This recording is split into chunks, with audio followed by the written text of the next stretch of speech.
Hey guys, I've got another facts video for you guys today, but to tell you guys the truth, top 10s are becoming harder and harder to make. I'm thinking about going back to making Max Plox episodes or making player-submitted top 10s, maybe. That's actually been a suggestion for a really long time. But yeah, top 10s, they're getting harder and harder to come up with, so if you guys have any suggestions on what you'd like to see me make, whether it's a top 10 or not, write your ideas down in the comment section. Recently, I've been trying to figure out what I could do to bring new content to the channel.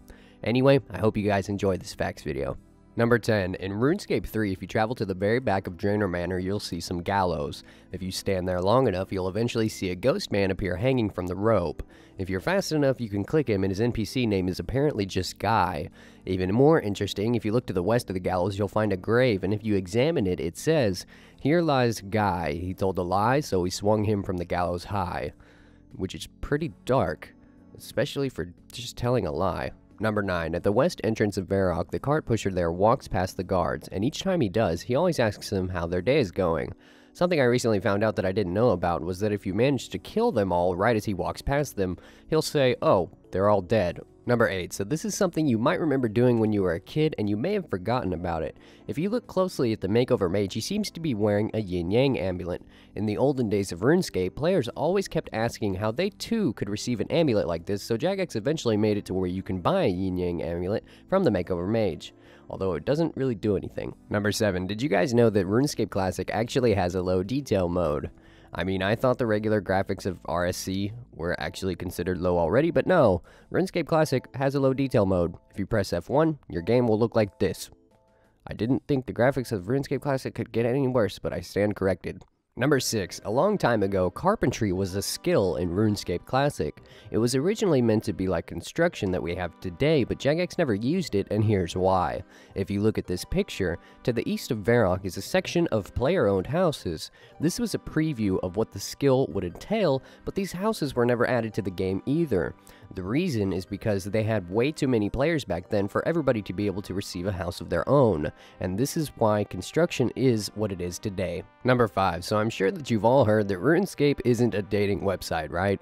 Well, back in the day, it was actually encouraged. Here in these screenshots, you can see Paul Gower marrying 2 players, and even sending out a public system message congratulating them both on their new marriage.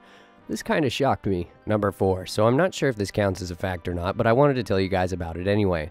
So almost everyone in the RuneScape community knows that Falador used to be gray before it was white, but I actually found a picture and video of what the old White Knight Castle looked like when it was gray.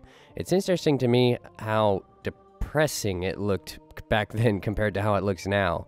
You guys can check out the full video for yourselves too. The link to it is down in the description. Number 3. So in RuneScape Classic, there's a few unobtainable items that are only meant for Jagex moderators to have, but nobody knows what they actually do. The first one I found out about was called a Super Chisel. It's all one word, and it looks like the head of an unstrung diamond amulet. What's interesting about it is that, just like food in RuneScape having an eat option and bones having a berry option, this item Super Chisel also has an option too, and it's called Twiddle, whatever that means.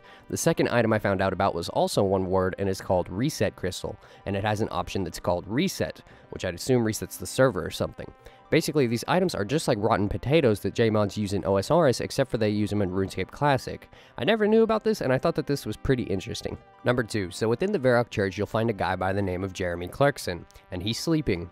His character is actually based off of Jeremy Clarkson, a presenter in the TV show Top Gear, and here's how we can confirm this. If you look in the Varrock census in RuneScape 3, you'll find that Jeremy Clarkson's job is apparently a cart expert, and the real-life Jeremy Clarkson was a car expert on his own show. Number 1. In 2010, players all across RuneScape were experiencing some sort of unexplained strange power that was unleashing itself onto everybody that was logged into RuneScape. Nobody knew what it was, but the forums started being flooded like crazy and mass confusion was going on amongst players. It was later confirmed that this strange power event had to do with the lore behind the new skill that would soon be arriving, known as Dungeoneering. So just like last time, the video is over now, but I have 5 other interesting topics that I found out about while researching for these facts in this video. The first one is about good magic and evil magic. Almost everybody knows that the magic spells used to be split in 2 back in RuneScape Classic in 2001, but I finally was able to find a picture of a few evil magic spells that sounded really interesting to me because they don't exist today. They were Shock Bolt, Elemental Bolt, and Fear. The second topic is about tailoring and influence. Back in the olden days of RuneScape Classic, tailoring used to be a skill and so did influence. Tailoring was eventually added onto the crafting skill as it only involved making boots, gloves, and leather bodies, and influence was actually used instead of today's quest points. Influence basically did the same that quest points do today, which is give you specific perks for helping NPCs out. The third topic is a short one, but I thought it was interesting nonetheless. Edgeville, instead of being called Edgeville in the olden days, was actually just called Ghost Town. The fourth one is another tree-related one, and look, this is how yew trees look back then, and it fascinates me. I'm sorry, I like trees. And the last one that you guys can check out for yourself is on the RuneScape Wikipedia website, and it basically shows how the interfaces of the game have changed throughout the years, starting all the way back from 2001 up until now. I thought it was really interesting since I've lived through most of these changes, and I suggest that you guys go give it a read. Anyway, I'm done talking now. I hope you guys enjoyed the video, and I'll talk to you guys later.